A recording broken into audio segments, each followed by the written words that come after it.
Let's look at solving polynomial inequalities. For example, x minus 5 times x plus 2 parentheses squared greater than 0. So this one is already factored. So the first step is to write the inequality so that 0 is by itself on the right-hand side. Well, this one already is like that, so I don't need to do anything different. Step 2, find the real zeros by solving the equation. So the equation would be x minus 5 in parentheses times x plus 2 parentheses squared equals 0. So all I did was change the inequality to an equal sign. To solve this equation, use the zero product property. So x minus 5 equals 0 or x plus 2 equals 0. So x equals 5 or x equals negative 2. So here we've already had it factored, but if we didn't have a polynomial that was factored, we would have to do that in this step. Step 3, use the real zeros to divide the real number line into intervals. So our real zeros are 5 and negative 2. So from negative infinity up to the smaller one is negative 2, so up to 2. And then another interval will be from negative 2 up to the next 0, which is 5. And then finally we have one more interval from 5 up to positive infinity. So we've broken the real number line into 3 intervals. Step 4. Select a number in each interval to determine if the interval is included in the solution. So we're going to look at interval, a number chosen, the value of the left-hand side of the inequality, and a conclusion, whether it's positive or negative. So our first interval is negative infinity to negative 2. So you can choose any number in this interval. Try to make it an easy number or a small number. I'm going to try negative 10. I'm going to substitute negative 10 into the polynomial on the left-hand side of the inequality symbol.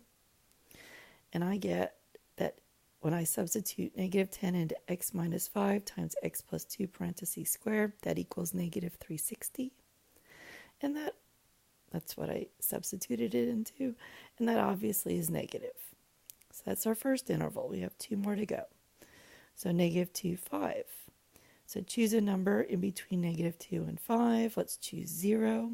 Substituting 0 into x minus 5 times x plus 2 parentheses squared, I get negative 20.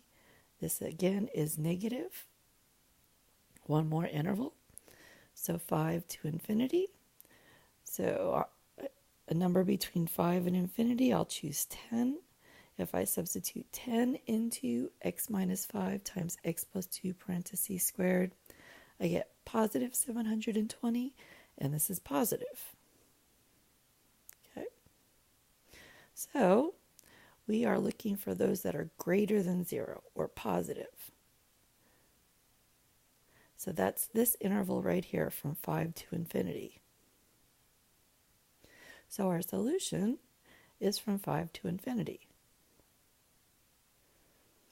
If the problem had been x minus 5 times x plus 2 parentheses squared less than 0, so we're looking for a number that's less than 0 or negative, we would have the solution of negative infinity to negative 2 union negative 2 to 5, because those were the 2 intervals where the polynomial was negative.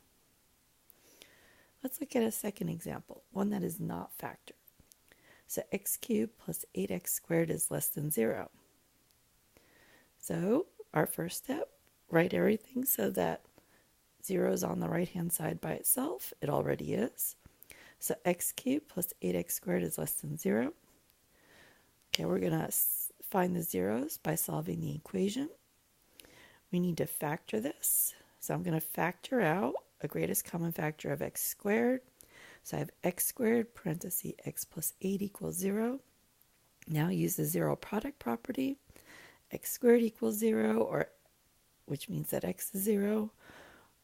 or x plus 8 equals 0, which means that x is negative 8. So we need to now find our intervals. So from negative infinity up to our smaller one is negative 8 up to negative 8. And then from negative 8 up to our next 0, which is 0. And then our third interval in this case is from 0 to infinity. Okay, now I'm going to choose the number 10 in the first interval, or sorry, negative 10.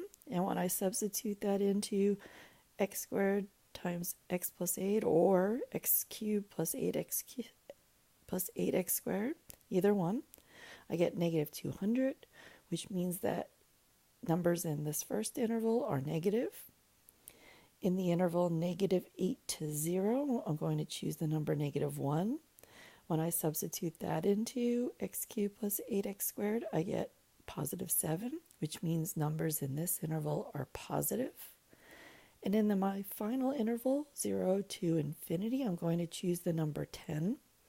And when I substitute this into x cubed plus 8x squared, I get 1800, which means that numbers in this interval are also positive. Our original problem was looking for numbers that were less than 0 or negative. So only numbers in this first interval, negative infinity to negative 8. Only those numbers are negative. So our solution is from negative infinity to negative 8.